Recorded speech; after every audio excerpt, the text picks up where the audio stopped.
Hello दोस्तों, राधे राधे। कैसे हैं आप सब। चलिए आज हम बात कर रहे हैं पेपर के पैटर्न के बारे में कि किस तरीके से आपके एग्ज़ाम में पेपर पूछे जाते हैं। आपको हमने पिछले वीडियो में एक पेपर की प्रैक्टिस बताई थी, किस तरीके से आपको प्रैक्टिस करनी, कितने क्वेश्चन आते हैं। चलिए आज जो हमारे पास ये पेपर है 2022 का पेपर है कि 2022 के पेपर में किस तरीके से प्रश्न पूछे गए थे। चलिए देख लेते हैं। देखिए बेटा, यहाँ पे जो क्वेश्चंस हैं, देखिए बहुविकल्पी आपके 4 होते हैं, का, खा, गा, घा करके।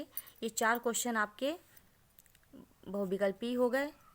ठीक, बहुविकल्पी प्रश्नों के साथ साथ क्वेश्चन नंबर 2 में जो होते हैं वो आपके छोटे छोटे क्वेश्चन होते हैं, यानी अति लघुत्तरी टाइप के क्वेश्चन होते हैं।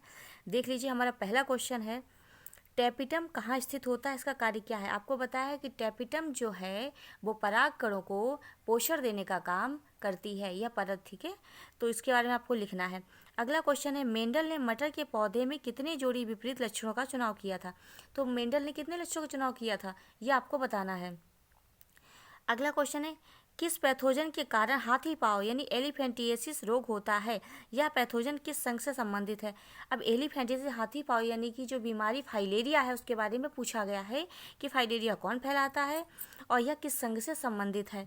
ठीक, अगला क्वेश्चन है, आरडीएनए में आर क्या है, आर क्या चीज़ है आपको बताना है। अगला क्वेश्चन है, आर्तप चक्र क्या है। आर्तप चक्र आपको बताना है कि आर्तप चक्र क्या है। ये एक एक नंबर के क्वेश्चन है।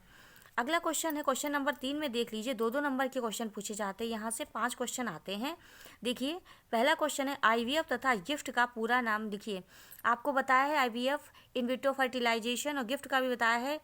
ठीक है, गिफ्ट का मैंने क्या बताया था, जी से क्या बनेगा बताया था आपको मैंने, तो वो आप याद रखिए फटाफट। गिफ्ट और जिफ्ट, इन दो के बारे में आपको बताया था, इन दोनों की आपको फुल फॉर्म लिखनी है। अगला क्वेश्चन है, असंग जनन पर टिप्पणी लिखिए। असंग जनन मैंने आपको बताया था कि नर और मादा युग्मक साथ में ना आए लेकिन निषेचन हो जाए, यानी नया पौधा बन जाए, तो उसे हम कहते हैं असंग जनन। अगला क्वेश्चन है, टर्नर एवं क्लाइनेफेल्टर सिंड्रोम में गुणसूत्रों की संख्या कितनी होती है। मैंने ये भी बताया था कि गुणसूत्रों की संख्या पूछी जाएगी। क्लाइनेफेल्टर सिंड्रोम में एक गुणसूत्र जो है बढ़ जाता है, लेकिन टर्नर सिंड्रोम में कम हो जाएगा। इसमें XO हो जाएगा, इसमें XXY हो जाएगा, ये आपको बताया था, इसे आप याद रखिए। अगला क्वेश्चन है, अल्कोहल दुरुपयोग के क्या कुप्रभाव हैं। अब अल्कोहल पीने से क्या क्या नुकसान हो सकते हैं, बता दीजिए कि शराब पीने से क्या नुकसान होगा, लिखिए। अगला क्वेश्चन है, जैव विविधता हॉट स्पॉट से आप क्या समझते हैं।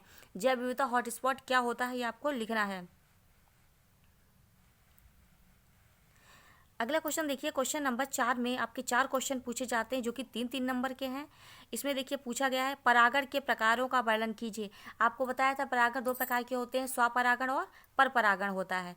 ठीक, इसमें आपको इन दोनों के बारे में लिखना है। अगला क्वेश्चन, प्लेसेंटा पर टिप्पणी लिखिए। बहुत इंपॉर्टेंट, मैंने बताया था माता को गर्भ से जोड़ने वाली जो ट्यूब है प्लेसेंटा है, इसके बारे में आपको लिखना है। अगला क्वेश्चन है, अपूर्ण प्रभाविता तथा सह प्रभाविता में विभेद स्पष्ट कीजिए। आपको अपूर्ण प्रभाविता और सह प्रभाविता के बारे में लिखना है। अगला क्वेश्चन है, जैव विविधता का महत्व समझाइए। बायोडाइवर्सिटी का इंपॉर्टेंट क्या है, इसकी इंपॉर्टेंस क्या है, आपको बतानी है। ठीक, अगला क्वेश्चन है, जैव विविधता संरक्षण की विधियों का वर्णन कीजिए। यानी कि जैव विविधता संरक्षण की जो भी विधियां हैं उनका वर्णन आपको करना है। स्वस्थानीय संरक्षण, बहिस्थानीय संरक्षण, आपको इन सब के बारे में लिखना है। ठीक है, देखिए पूरा पेपर लगभग पढ़ा हुआ आ रहा है, इस तरीके से ही आपका पेपर बनेगा बेटा। ठीक, अगला क्वेश्चन है, जैव विविधता का वैक्सीन उत्पादन, जैव प्रौद्योगिकी का जो है वो वैक्सीन उत्पादन, जीन चिकित्सा तथा मानव इंसुलिन का निर्माण में योगदान की चर्चा कीजिए। जैव प्रौद्योगिकी में कैसे वैक्सीन बनाई जा रही है, यानी कि टीके बनाए जा रहे हैं, जीन चिकित्सा कैसे करी जा रही है, जीन के द्वारा जो है इलाज कैसे किया जा रहा है, और मानव जो इंसुलिन है, जो इंसुलिन इंजेक्शन है जो कि डायबिटीज़ के लिए बनाया जा रहा है, वो प्रयोगशाला में किस तरीके से बनाया जा रहा है, इसके बारे में आपको लिखना है। ठीक, तो इस तरीके से ये क्वेश्चन आपके हो गए। अगला क्वेश्चन है, मलेरिया परजीवी की 4 प्रजातियों के नाम लिखिए। इनके द्वारा उत्पन्न होने वाले मलेरिया के प्रकार का उल्लेख कीजिए। आपको मलेरिया के बारे में लिखना है। अगला क्वेश्चन है, मानव में ABO रुधिर वर्ग की वंशागत का वर्णन कीजिए। आपको ABO रुधिर वर्ग के बारे में बताना है।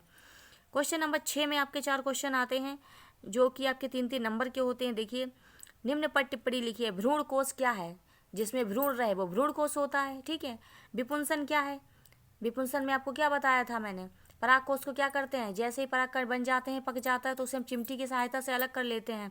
ठीक है, तो निम्न पर टिप्पणी लिखना है आपको भ्रूण कोष और विपुंसन पर। अगला क्वेश्चन है, मानव में भ्रूणीय परिवर्धन से क्या अभिप्राय है। भ्रूण का विकास जो हो रहा होता है उसके बारे में आपको लिखना है। अगला question, sickle cell anaemia, sickle cell anaemia पर आपको टिप्पणी लिखनी है। नेक्स्ट क्वेश्चन है बायोगैस के उत्पादन में सूक्ष्म जीवों की भूमिका का वर्णन कीजिए। जो बायोगैस बनती है उसमें जो बैक्टीरिया है किस तरीके से उसमें हेल्प करते हैं वो आपको लिखना है। अब आपके बेटा दीर्घ उत्तरीय प्रश्न है, देख लीजिए। क्वेश्चन नंबर 7 में पूछा गया है मनुष्य में मादा जनन तंत्र का वर्णन करना है आपको, कि स्त्री जनन तंत्र आपको बनाना है, अथवा पुष्पी पादप में निषेचन पश्च घटनाओं की व्याख्या कीजिए। निषेचन के बाद जो जो घटनाएं होती हैं, निषेचन के बाद क्या क्या बनता है पौधे में, वो आपको लिखना है।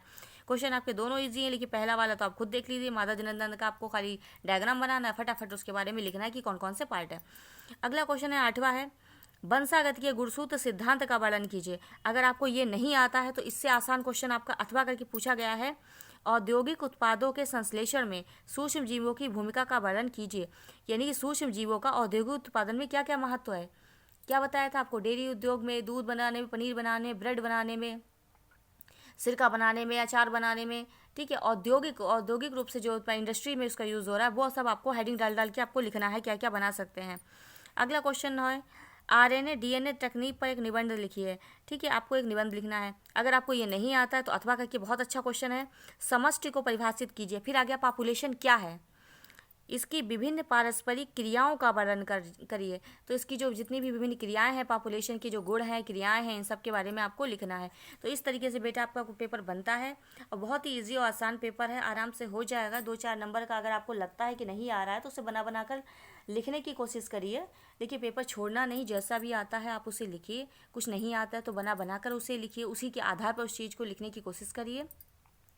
अच्छे से एग्जाम दीजिए। इस तरीके से बेटा आपका ये 2022 का पेपर पूछा गया था, जिसे मैंने एक्सप्लेन किया है। इसी तरीके से पेपर आएगा। आप अच्छे से प्रैक्टिस करिए, तैयारी करिए, अपना रिवीजन करिए। ठीक है, ऑल दी बेस्ट बच्चों।